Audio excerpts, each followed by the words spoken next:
1880 and continues to be popular until about 1920.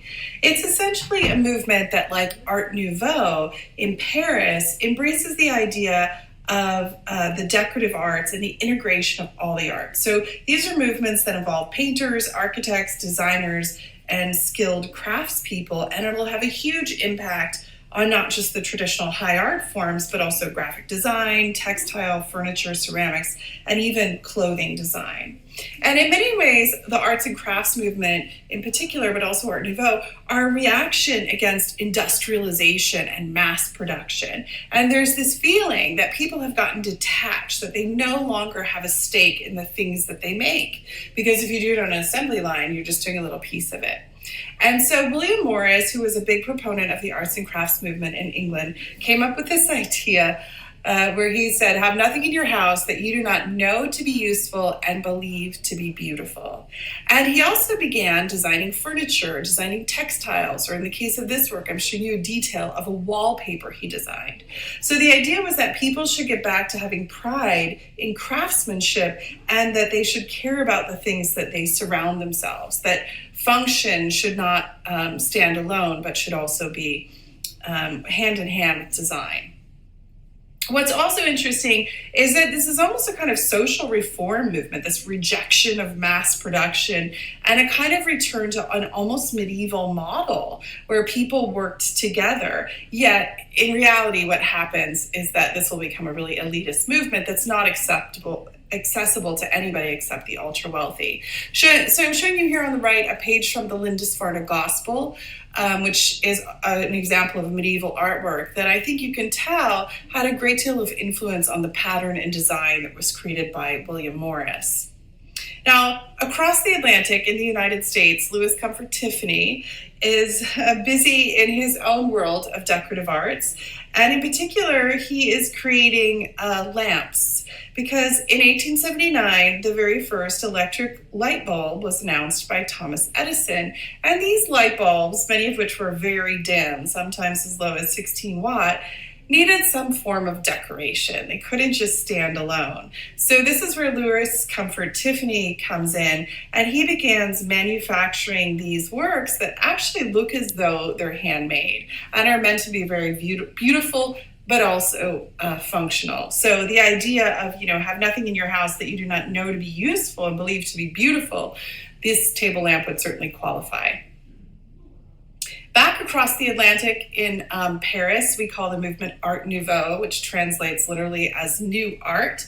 But this moment in Paris in particular is where we see this desire to not just do decorative arts in the home, but to create urban design. So what I'm showing you here is the entrance to a metro station. And they've spent a lot of time on the topography as well as the ornamentation and design of the space so that it looks like something that was handcrafted, is beautiful and appealing to the public. And maybe the best example of a work that brings all of these design ideas together is this work by James Abbott McNeill Whistler called The Peacock Room. Now, originally, he was commissioned to do a painting for this room. And so what he came up with was this work called Rose and Silver, The Princess from the Land of Porcelain, 1865, which he was supposed to install inside. As you can see, it's right here on this far wall. So these are opposite walls of the same room. And it was, of course, inspired by Japonismo. You can see this woman is wearing a kimono. There's the folding screen and fans, front and back, ceramics, as well as an oriental carpet. And so we already know about the inspiration from Japanese aesthetic and Japanese design that had been all the rage in Paris. But one other thing that appealed to these artists who were intrigued by Art Nouveau and arts and crafts was the Japanese holistic approach to design.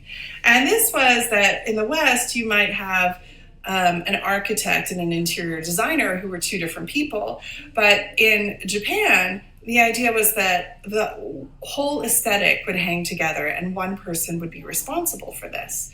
So at the time that Whistler came to install his Peacock Room, or his Princess of the Porcelain painting, the guy who was doing the architecture, so it was supposed to have shelving to display the owner's fine collection of Chinese and Japanese porcelains, which is finishing up.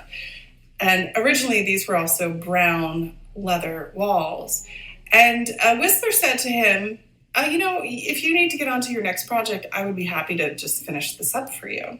And so the architect who had designed the room went on his way, and Whistler took the liberty of redesigning the entire space. So instead of leaving those brown leather walls, he covered them with this thick blue-green enamel paint, which he thought would set off the colors of the porcelains. And he also decorated the ceiling with a peacock motif, created these peacocks on either side, thus the name The Peacock Room. But when the owner came back and saw what had happened, he was furious. And so Whistler said, listen, I really just want to complete this project. How about if we have the price that we'd originally agreed upon? And so the owner of the space, Mr. Leland, says, okay, he agrees that he'll pay half the fee of 2,000 guineas, which was a currency used in England to pay artists as well as professionals. Pounds were also used, but pounds were used for people who were of the working class. So they agreed to that, but then Mr. Leland became further upset when he learned that Whistler had been inviting members of the press and the public, fellow artists, collectors, in to see this kind of all-encompassing work that he had created. And that made Mr. Leland so angry that he decided to insult Whistler by paying him in pounds, not in guineas. And that was such an insult because it was like using a currency that you would pay a plumber and not an artist. And of course, Whistler was very sensitive about his role. But the interesting thing is that Whistler kind of gets the last laugh because he painted this wall that you're looking at here on the right last. And this one he calls The Story of This Room, or Art and Money. And this peacock who's sort of wounded and walking away is meant to be Whistler. And this guy who's got jewels and money at his feet is Mr. Leland, the owner of the home. And it refers to the squabble and the disagreement that they had over this room. But it's really one of the best examples that you could see of this Japanese holistic approach to design, something that is a kind of total work of art. And what's also fascinating is that you can see this right here in the United States. So although it was originally designed for a London dining room, today it is part of the Smithsonian Institution and it's in Washington, D.C.